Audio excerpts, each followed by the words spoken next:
Good evening, I'm Shane Jones. Leading the news at 7.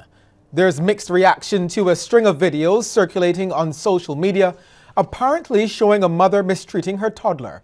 CBC asked Barbadians how they felt about the videos, and there is a clear divide between men and women. She is mother of our children, bearer of life. Many Barbadians are singing a different tune about this situation, as the disturbing videos have been causing uproar and national debate on various forms of social media. The first video depicts a young lady picking up a toddler who had wandered outside. The second is showing the toddler being force-fed, and the third appears to be the toddler being kicked in the head several times. What we discovered when speaking to Barbadians on the issue was rather interesting. Gender seemed to divide the responses. Most of the men who commented were frank about what they thought.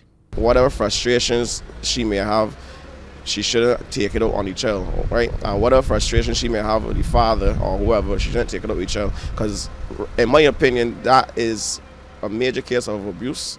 And I really would like to know that the powers that be are making some drastic steps to get her in the court and get her to pay for what she's done to the child. When you saw it, how did it make you feel?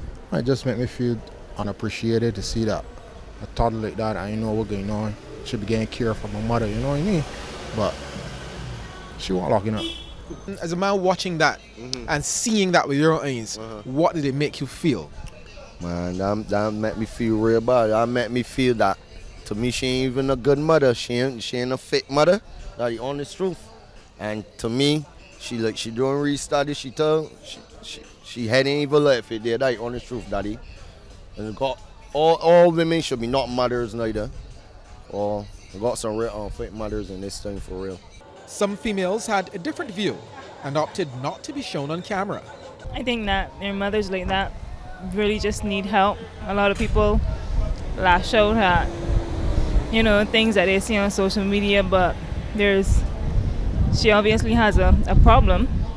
That's how I usually think to deal with a situation, not to condemn or even to punish, but to try to help parents or women like that with children. Probably she needs a little help. And the way it was put out there, the gentleman that was on the bed, he could have done something better. Instead of posting it, he could have probably took it to the police or somebody else to help the child. But I think one of the family members should come up and at least take hold of the child with somebody that got in the head and take care of that child and raise it properly. Then we met this single mother of two who gave us an honest and emotional response. I have a situation where her dad run off too, and I have to manage 2 children on my own, 2 girl children, and it's not easy for me, and sometimes I get very angry too. But I don't pick out on the children really too. Sometimes I give them a lash in my anger too.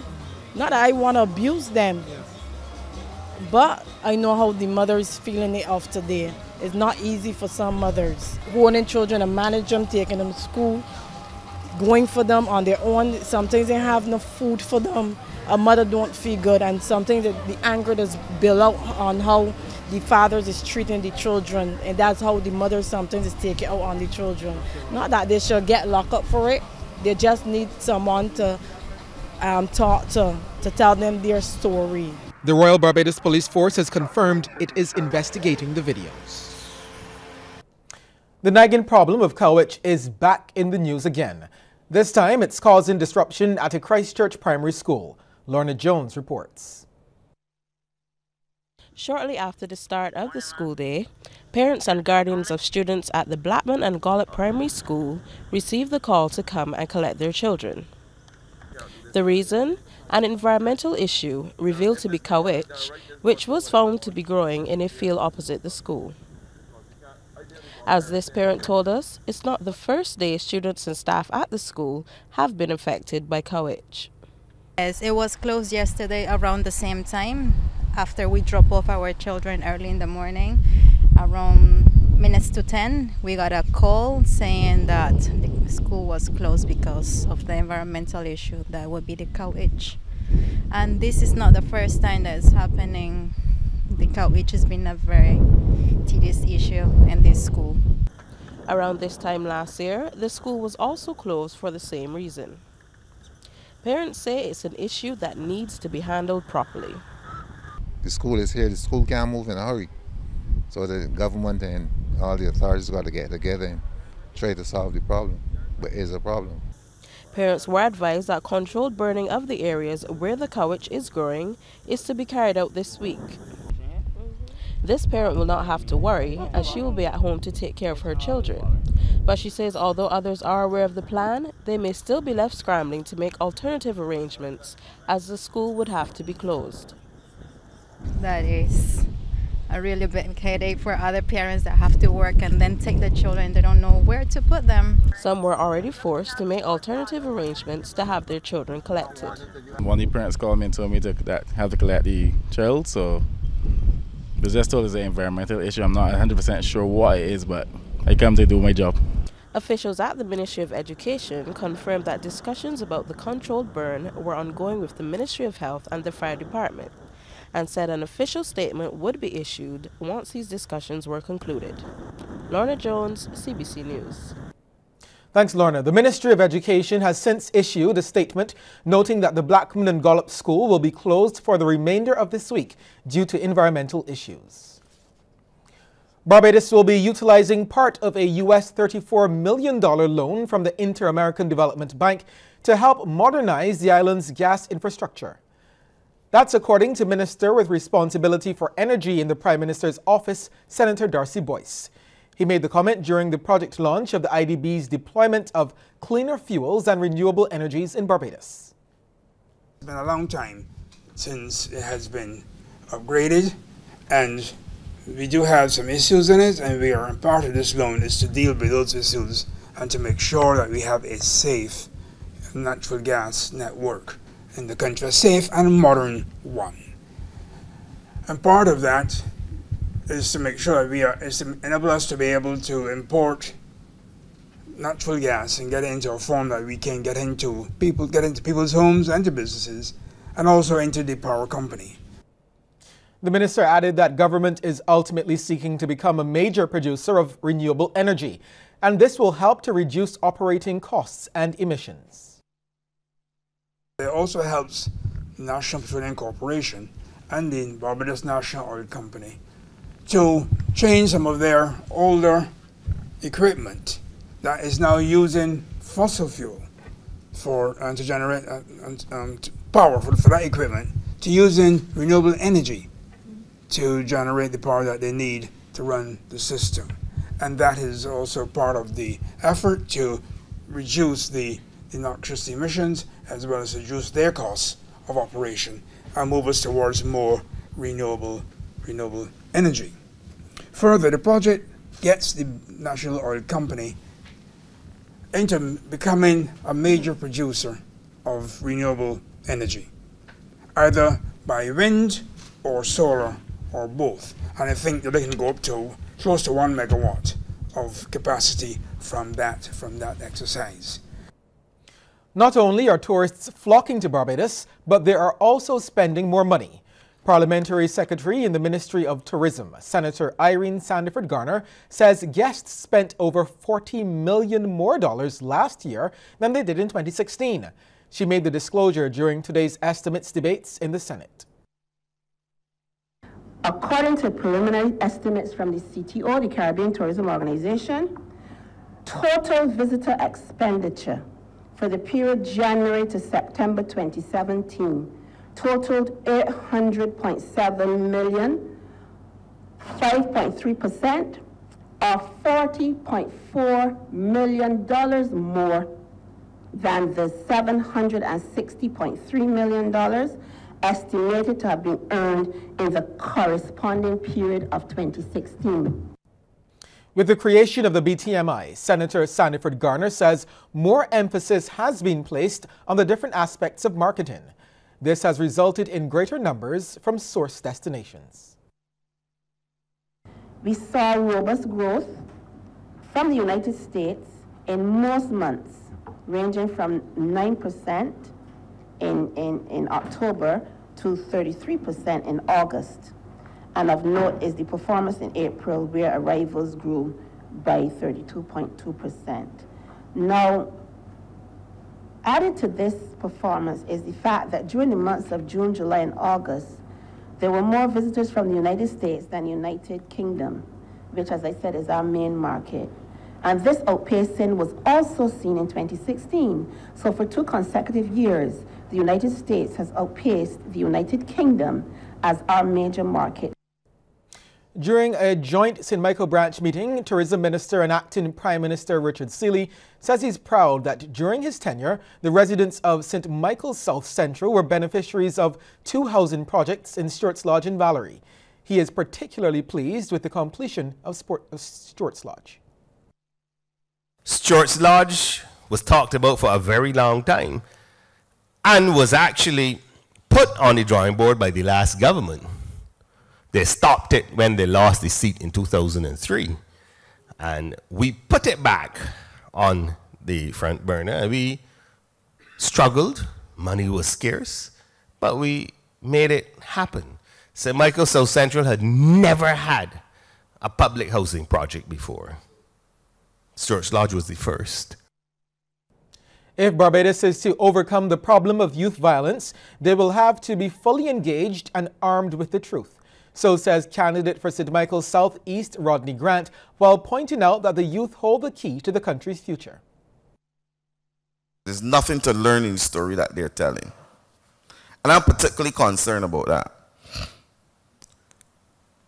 Because the educational dilemma that faces our youth cannot be solved by lies.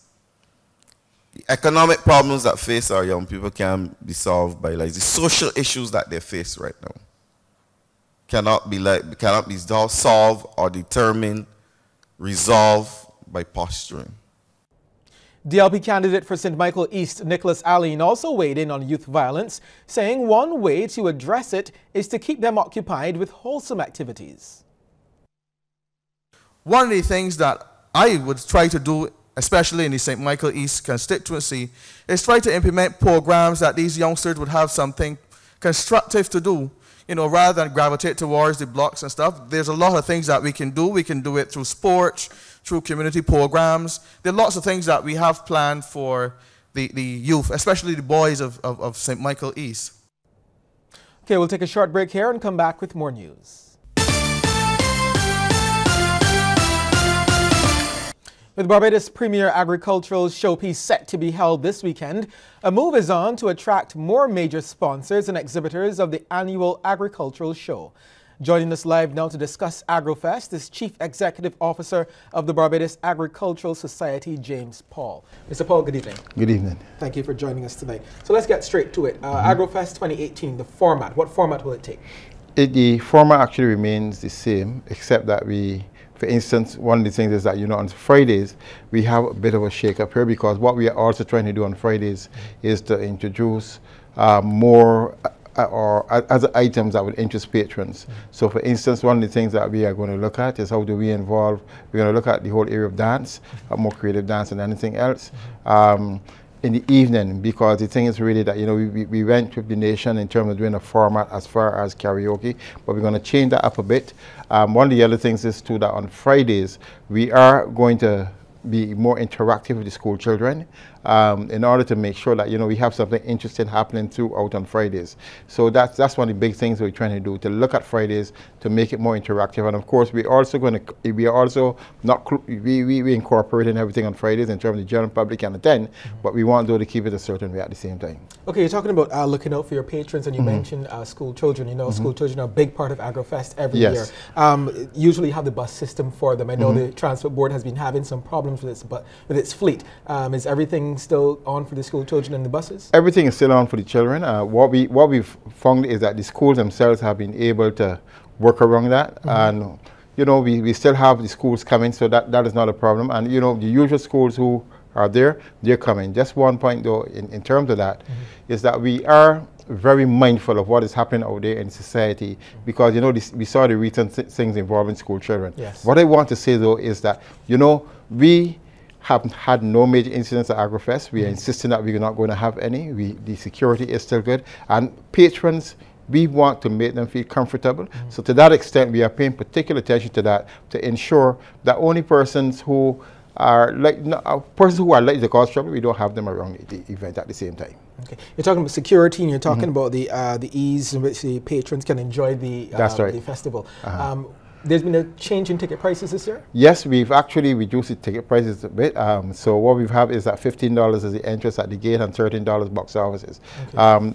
Because we recognize that these are difficult economic times for people, and people might balk at it. So what we want to do is to sort of make it possible for the ordinary person to be able to attend that event, because that is how we market it. That we want to show people what contribution agriculture makes to the economy. And of course, the important thing is it's a family event. So we want to be able to make it possible for people to bring their family to enjoy what is their AgroFest at the same time. Okay, so that's one of the pull factors, that's one of the positive reasons for changing it. Was there anything negative? Was there a fall off in numbers over the years? Well, no, I think last year we still showed, for instance, last year, the gate receipts were still relatively good. Okay. But the thing is really, though, we're recognizing where things are, and we still want to maintain interest on the part of people in terms of the event in itself. And we think it is critical that we continue to reach out to the mass of the population. AgroFest is not one of those events where we only want a certain type of individual. We want everyone, and that's the way of reaching out to people. Okay, so you're talking about the interest, and I know obviously the exhibitors are big interest. Every year I go, I have to get something from Carmitas, especially the cassava sorbet, so I don't know if I'm putting in a little something for myself. They will be there. Talk about the exhibitors. Well, for instance, we are getting a variety of exhibitors coming through. In terms of foods, yes, I think you're going to see a lot of very interesting foods. People who are actually doing home processed foods, which is going to be very good. The ice creams, I think, are phenomenal. The kind of work that people are actually doing with local products in order to make ice creams, that is going to be there. Also, too, I must add, in terms of the other things in terms of craft, all of that is going to be there, and we're trying to emphasize, of course, the fact that people are using local materials in order to do it. We have an exciting show in terms of the birds. There has always been a pull factor. It's always been an attraction.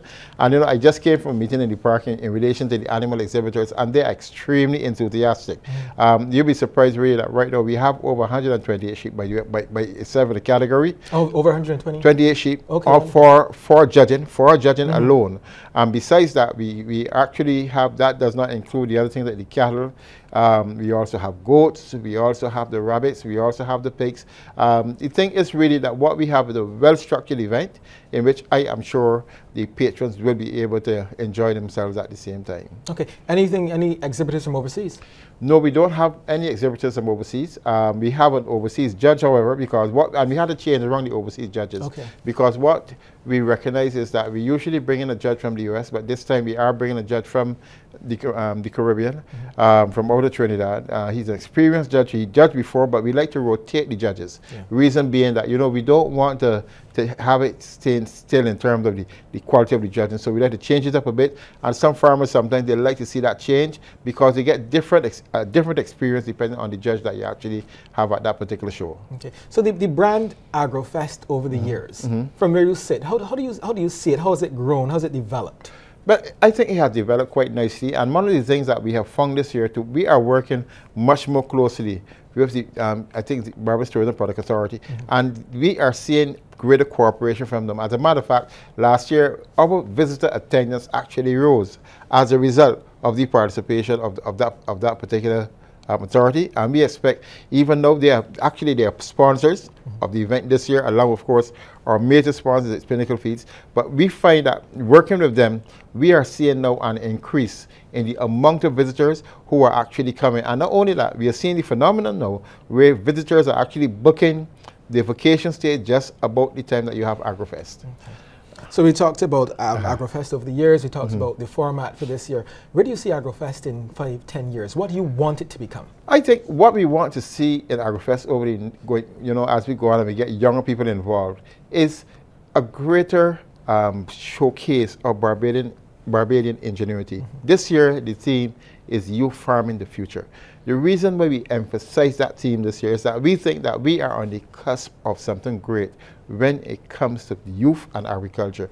We are seeing a young exhibitor. We are seeing, in terms of the youth involvement, agricultural affairs, they're even more excited about it because it's this fallacy that youth are not interested in agriculture. That is just not true. And you will see, even in terms of the exhibits that you will see on the show, a greater involvement of young people. And I believe that based upon what I'm seeing right now, you have the opportunity for young people to actually take the agricultural sector even further than it is today. Okay. You need guidance, but we're going to facilitate it. Wonderful. I wish we had more time to talk about it, but thanks so much. No problem. Okay, wonderful. Thanks. That was the Chief Executive Officer of the Barbados Agricultural Society, James Paul. We'll take a short break now and then come back with stories making headlines across the region.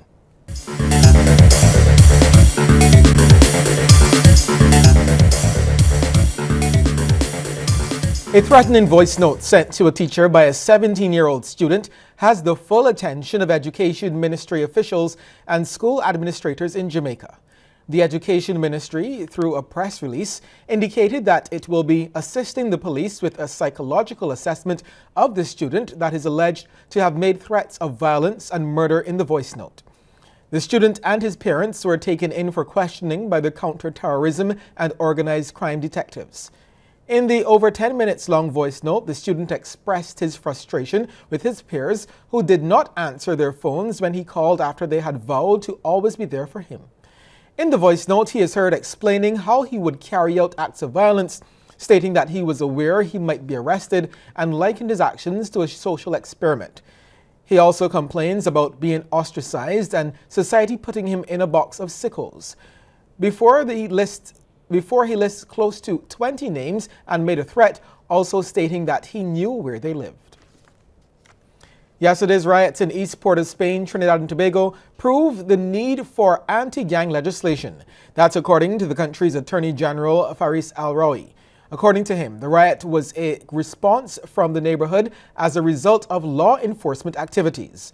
Early yesterday morning, Akil Christmas James was killed by police during an exercise, and residents responded by protesting, blocking roads, and dumping garbage. The AG reminded the population that law enforcement must be given the space to operate, as well as be held accountable for their actions where necessary. According to him, yesterday's events should remind the population of a need for legislation to help law enforcement better manage such incidents. Premier of Montserrat, Donaldson Romeo, has signed a memorandum of understanding with the Barbados-based blockchain startup BIT to create a digital payments ecosystem. The agreement has an initial period of 3 years and provides a framework for BIT to collaborate with the government and other domestic stakeholders such as the private sector, commercial banks, and the Eastern Caribbean Central Bank. It is expected to help the develop a pilot program which includes a feasibility study to test the viability and functionality of digital Eastern Caribbean dollars in the financial ecosystem of Montserrat. We will take a peek into the world of sports next, but before we get there, here's a tip from Cooperators General Insurance. This tip of the day is brought to you by Cooperators General Insurance Company Limited. Insurance the way you want it to be. The National Anti-Doping Commission was established by the Barbados government in March 2000 with the objective of acting as the independent anti-doping organization for Barbados. This fact is brought to you complements the National Anti-Doping Commission.